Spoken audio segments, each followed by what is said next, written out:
Hello everyone and welcome to today's morning report with me, Richard Perry, market analyst at Handtech Markets on Wednesday the 3rd of September. The European markets have started on a positive note actually, and that's come amid some further Asian gains that we'd seen overnight. The weakness of the yen certainly helping to drive the Nikkei higher in Japan, but also the positive China services PMI data that came out as well, 54.4. That was a 17-month high that we'd seen there. So certainly the Asian data supportive of these gains at the open in the European session, and also latterly as well, we've had some services PMI data outcoming starting to seep through from the eurozone.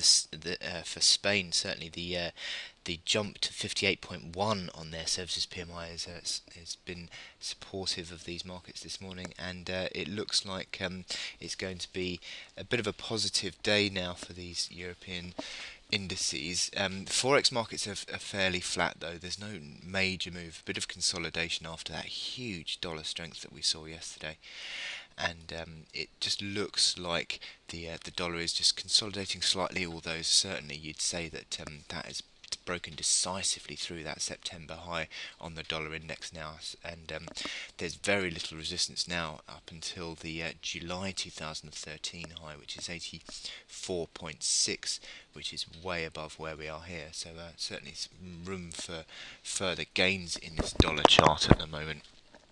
In terms of volatility, though, this is an interesting move. The VIX is starting to gain again, and that would suggest that traders are beginning to take on more protection for the downside. Certainly, the S&P 500 up over 2,000 is a strong move, up over 8% on the year there for the S&P 500. So traders are beginning to think maybe that it's time to take on a bit of downside protection, and certainly the VIX is.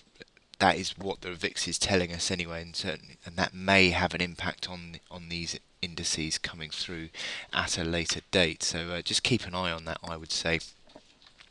The moves overnight that we've seen in the forex pairs have certainly been impacted by, as I said, the consolidation that we've had in this dollar, the dollar strength, huge dollar strength yesterday. But the one major move has probably come in the Aussie dollar, where the GDP number for the Australian economy came in just slightly ahead of expectations at 0.5%, up from 0.4% expectation.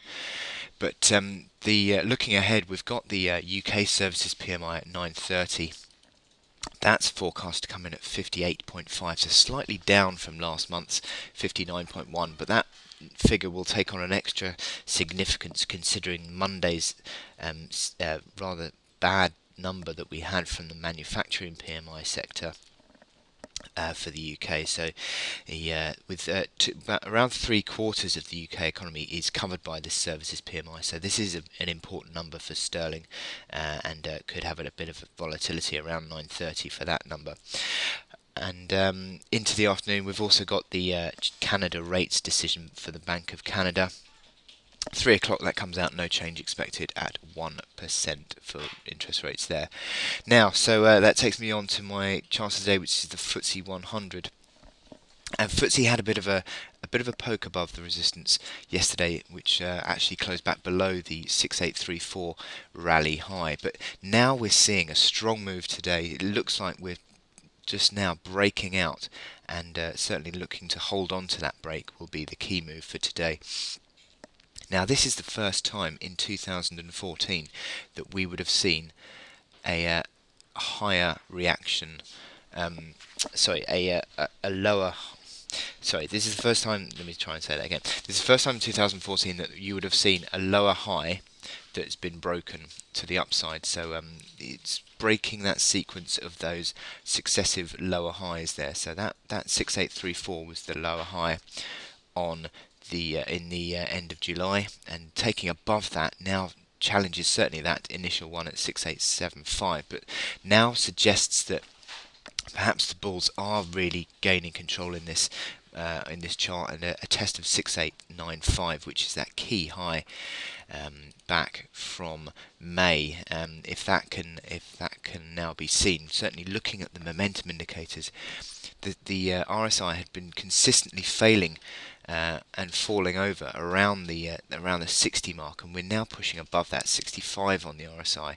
And it's interesting that we've seen certainly the MACD lines turning more positive. That has not been a feature throughout this sequence of lower highs. That the MACD lines had been in decline. They are now positive and confirming that breakout above that lower high. Also, the stochastics as well in positive configuration as well. So it just looks like now that FTSE is taking on more of a positive outlook, and if it can hold on to this breakout, I think it now looks as though FTSE is gaining a bit of confidence, and the market could well have a go at that 6895 key high that we saw from May.